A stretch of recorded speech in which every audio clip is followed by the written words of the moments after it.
Welcome to the channel and welcome to another video. आज हम बात करेंगे ऐसी कौन सी 3 मिस्टेक्स हैं जो सारे बिगिनर्स या जो भी कोई फैट लॉस पे किसी डाइट पे वेट लॉस पे जाता है वो करता है।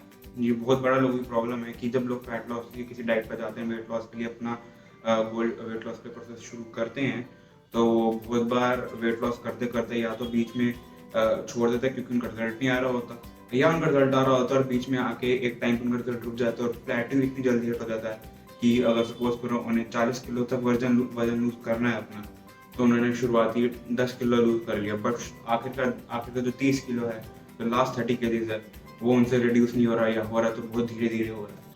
तो हम बात करेंगे टॉप 3 मिस्टेक्स जो करते हैं और जो ये चीज़ प्रिवेंट कर सकते हैं और हमारे कंटिन्यूस और एफिशिएंट वे में जल्दी अच्छा फैट लॉस कर सकते हैं। मिस्टेक नंबर वन है, लोग रैपिड फैट लॉस के चक्कर में बहुत जल्दी एक वीक में 2 किलो कम या एक महीने में 8 किलो 10 किलो कम के चक्कर में बहुत ज़्यादा लोग कैलोरी डेफिशिएंट डाइट पे चले जाते हैं, और बहुत ज़्यादा ट्रेनर्स भी ये गलती करते हैं कि डाइट बहुत ज़्यादा कैलोरी डेफिशिएंट में ले जाते हैं एकदम से। सपोज करो एक बंदा है जिसकी डेली कैलोरी की रिक्वायरमेंट बिना किसी एक्सरसाइज के और सिर्फ बॉडी वेट मेंटेन करने के लिए 3000 कैलोरीज है, और अभी वो 3000 या 3500 कैलोरीज खा रहा था डाइट प्लान पे आने से पहले। पर अब डाइट प्लान पे आने के बाद उसके ट्रेनर ने उसको डाइट प्लान बना के दिया, और जिसमें उसने उसको 2000 कैलोरी का डाइट प्लान सजेस्ट कर दिया। अब 2000 कैलोरी डाइट प्लान सजेस्ट करने के बाद क्या होगा, बॉडी को आदत थी एकदम से 3000 3500 कैलोरीज की, बॉडी एकदम से 2000 कैलोरी से डिप मार देगी। डिप मारने के बाद कुछ टाइम तक एक हफ्ता या 2 हफ्ता या 3 हफ्ते तक उसका वेट लॉस बहुत जल्दी होगा, क्योंकि उसकी बॉडी को एकदम से फूड मिलना बहुत ज़्यादा स्टारवेशन मूड पे उसकी बॉडी जाएगी, उसकी बॉडी को फूड मिलना अब मुश्किल हो गया। तो बॉडी इसका हाइपर रिस्पॉन्स देती है। हाइपर रिस्पॉन्स मतलब हमारी बॉडी, सारी ह्यूमन बॉडीज सर्वाइवल के लिए बनी है। ये हमारा एवोल्यूशन से अब तक का हमारा सर्वाइवल हमारी बॉडी का मेन है। फैट लॉस मसल बिल्डिंग हमारी बॉडी का गोल नहीं है। तो इस केस सिनेरियो में बॉडी फैट स्टोर करना शुरू करती है उल्टा फैट लॉस करने की बजाय। यस, क्योंकि अब बॉडी को फूड कम मिल रहा है पहले से, तो बॉडी में एक अलर्ट सिग्नल आता है कि अब हमें फूड कम मिल रहा है, तो हमें इसी फूड में गुजारा करना है और बॉडी के सारे फंक्शंस को इसी फूड में रन करना है। तो बॉडी एकदम से फैट स्टोर करने लगती है, और दूसरे अमीनो एसिड्स लाइक मसल और दूसरे स्पेयर प्रोटीन्स या स्पेयर ग्लाइकोजन इन मसल वो बॉडी रिलीज करती है फॉर एनर्जी के लिए। और कुछ टाइम बाद इस तरह फैट लॉस करते करते तभी फैट लॉस रुक जाता है रैपिड ड्रॉप से। और इसका एक काउंटर इफेक्ट भी होता है कि सपोज करो आपने बहुत जल्दी कैलोरी डेफिशिएंट, इतने बड़े डेफिशिएंट से वेट लॉस तो कर लिया, बट फिर आप जब दोबारा नॉर्मल डाइट पर जाते हो, दोबारा सब खाते हो, तो आपका वेट बहुत रैपिडली बढ़ता है, क्योंकि ऐसे केस सिनेरियो में बॉडी हमारी वाटर लूज करती है फैट से ज़्यादा, और दूसरे इंपॉर्टेंट चीज़ें लूज करती है। जब हम वापस कुछ खाते हैं तो बॉडी का मेटाबॉलिज्म भी बिल्कुल ऊपर नीचे हो जाता है, और जब एकदम से उसको फूड इतना ज़्यादा मिलता है तो बॉडी बहुत ज़्यादा वाटर और फैट जल्दी से होल्ड करना शुरू करती है, ताकि कल को बॉडी को ये होता है कि दोबारा कैलोरीज कम हो जाएंगी, तो सर्वाइवल मोड के लिए फैट स्टोरेज होगी, और तभी लोगों का वेट जब दोबारा डाइट से ऑफ जाते हैं पहले से भी ज़्यादा हो जाता है। तो कभी भी रैपिड फेयर वेट लॉस के चक्कर में ना आओ, और हमेशा धीरे धीरे अपने डेफिशिएंट मेंटेन करो। ये है पहला पॉइंट। अगला पॉइंट है कार्बोहाइड्रेट्स। लोग एकदम से कार्बोहाइड्रेट से दुश्मनी कर लेते हैं और कार्बोहाइड्रेट को एकदम से ड्रॉप करते हैं।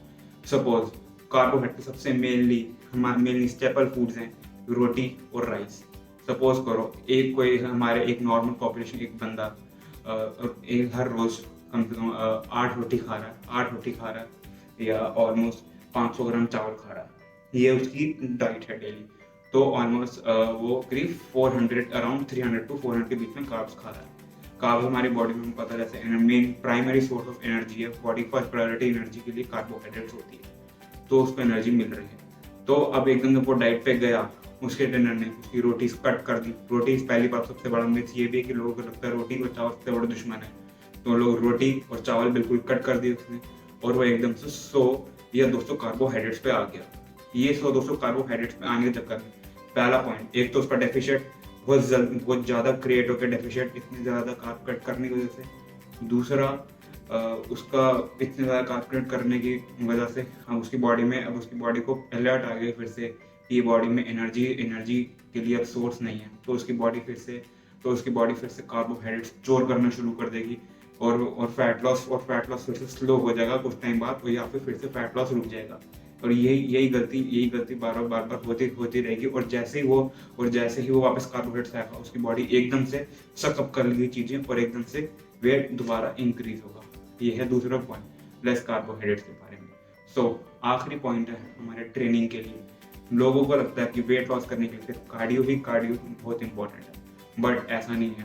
बिना कार्डियो के आप सिर्फ वेट ट्रेनिंग से भी वेट लॉस कर सकते हो। वेट लॉस की सही टर्म इसकी होनी चाहिए फैट लॉस। हमारी बॉडी जैसे हमें पता है फैट और मसल की दोनों बॉडी कॉम्पोजिशन होती है, फैट प्लस मसल की।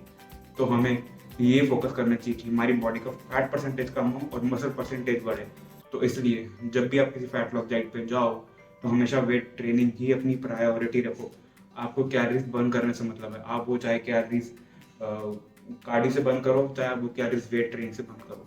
सो बेटर है कि कैलोरीज वेट ट्रेनिंग से बर्न करो, क्योंकि इसका पहला पॉइंट तो ये है कि जब आप वेट ट्रेनिंग से कैलोरीज बर्न करते हो तो आपकी बॉडी, आपके मसल्स को लगातार स्ट्रेस मिलता रहता है। मसल को स्ट्रेस मिलने की वजह से बॉडी के पास एक रीजन होता है कि बॉडी मसल रिटेन करती रहे, कि जो मसल को लूज करके वो एनर्जी, नहीं तो हम कार्डियो करेंगे तो बॉडी मसल को तोड़ेगी, उसको अमीनो एसिड तोड़ के आपको एनर्जी देगी और आपका फैट लॉस हो जाएगा, मसल लॉस होगा। तो ये एक बहुत बड़ा फैक्टर आ जाता है। तो अगर आप वेट ट्रेनिंग करोगे सही रेशो में और कार्डियो करोगे, प्रॉपर कैलोरी डेफिशिएंट करोगे, तो आपकी बॉडी मसल भी रिटेन करेगी, आपका लगातार फैट लॉस भी होता रहेगा।